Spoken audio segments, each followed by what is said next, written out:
केंद्र के नवे खेतीबाड़ी कानूनों खिलाफ पिछले 20 दिनों तो ਸਿੰਘੂ बॉर्डर से हजारां किसान धरना प्रदर्शन कर रहे ने।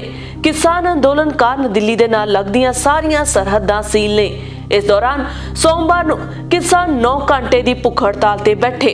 दिल्ली तो इलावा देश के होर हिस्सिਆਂ च भी किसान अंदोलन की गर्मी पहुंच रही है।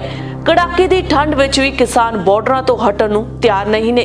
किसानां दीयां बॉर्डर तो ही सवेर हो रही है अते रात भी।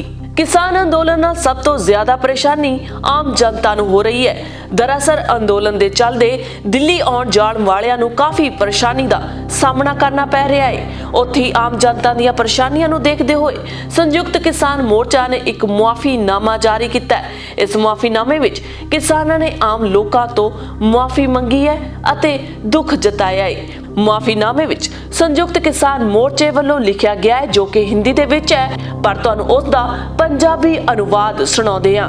लिखा गया है कि हाथ जोड़ के मुआफी मंगदे हां, असीं किसान हां। केंद्र सरकार ने खेतीबाड़ी कानून लागू किया है जो सानूं मंजूर नहीं।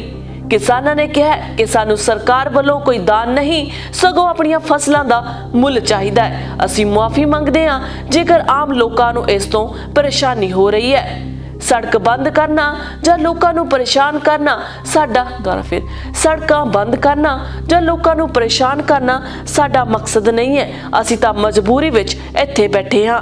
असीं सरकार नूं अपनी गल सुणाउणी चाहुंदे हां। आम लोकां नूं हो रहीआं दिक्कतां लई असीं मुआफी मंगदे हां। जेकर किसी मरीज जां जरूरतमंद नूं कोई परेशानी हो रही है तां तुरंत साडे नाल संपर्क करन, साडे वलंटियर मदद करनगे। बहरहाल 20 दिनों तो कड़ाके की ठंड विच बच्चे, नौजवान ते बुजुर्ग ਸਿੰਘੂ बॉर्डर टिकरी ते रहण लई मजबूर ने। केंद्र सरकार वालों किसानां नाल गलबात लई तरीका तां मिथियां जांदियां ने, पर उस दा कोई हल नहीं कढिया जांदा। हुण इह तां समां ही दसेगा कि केंद्र सरकार कदों तक किसानां वल टाला बट्टी रखेगी। हरजिंद कौर मांगट, इंडोज टीवी, आस्ट्रेलिया।